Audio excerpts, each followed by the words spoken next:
Okay, here we are going to do some dimensional analysis problems. Express 24 grams per milliliter in kilograms per liter. So we have to convert both the grams to kilograms and also the milliliters to liters. So it's going to require one conversion factor and a second one. And then if we've done it correctly, we're going to end up with a unit of kilogram per liter. It doesn't matter which we convert first. That doesn't make any difference whatsoever. So I'm just going to do the math first because why not? The grams need to go down here. Kilograms need to go here. And I'm doing the right thing, I know, because the grams will cancel out. Then I have a kilogram in the numerator. Good. That's where it should be. I need to get this milliliter out of the denominator and get a liter in the denominator. So for my second conversion factor, I'm going to put milliliters up here, liters down there. And again, they do cancel because one's in the numerator, one's in the denominator. I now have kilograms per liter, kilograms per liter. Good, feel good about it. Now, putting in actual numbers, a kilogram is bigger. There are 1,000 grams in a kilogram. A liter is bigger. There are 1,000 milliliters in a liter. And in this case, the thousands actually cancel too. And so our answer is still 24. 1,000. If you multiply by 1,000, then turn around and divide by 1,000, guess what? They're going to go away. So 24 grams per milliliter is also 24 grams or kilograms per liter. All right, express 49 meters per second in kilometers per hour. So that again is going to require a conversion factor for the meters and then another one for the seconds. And if we do it right, we will end up with a unit of kilometers. I'm going to put the K. Kilometers per hour. Meter goes on the bottom, kilometer up top. It doesn't matter which one you do first, like I said before in the other one. Kilometer and meter.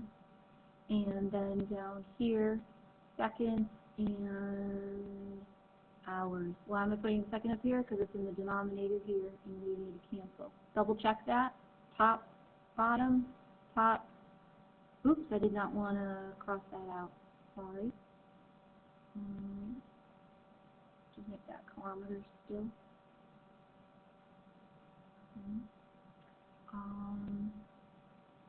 Seconds and seconds. 1 kilometer, 1,000 meters. 1 hour is 3,600 seconds.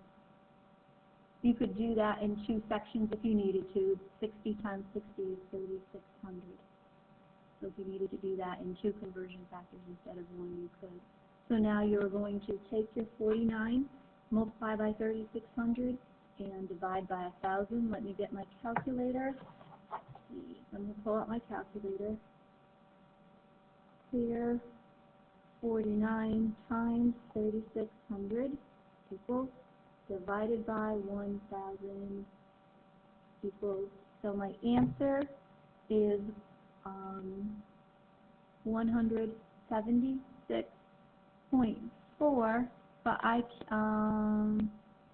let's see, I can just have those 2 significant figures, so it's going to be 180 kilometers per hour. We'll practice with significant figures here. Find the number of significant figures. This is a number that's got a decimal present, so it's the Pacific rule. We're going to come in from the Pacific side, and that means all 4 of them are significant, or there's 4. This also has a decimal present. Come in from the Pacific side, 1, 2, 3, 4, 5. So there's 5 significant figures here. Also has a decimal, 1, 2, 3, so there are 3 and 4. They were all Pacific numbers, and there were no leading zeros, so everything's significant. Number 4, the accepted value of the density of water, an experimental value. Find the percent error. So percent error is equal to, we take the accepted and subtract from it the experimental. Make it the absolute value of that, and then divide by the accepted value. I'm going to multiply by 100 to turn it into a percent. Alrighty, so our accepted value is 1. Our experimental value is 0.98. We're dividing by the 1 times 100.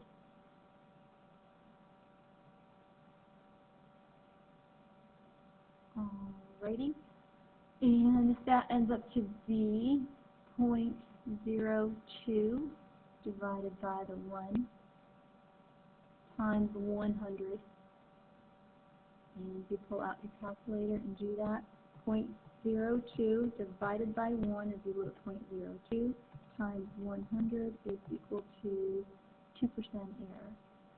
Although we need, let's see, so we need 2 significant figures, so it's going to be 2.0% error.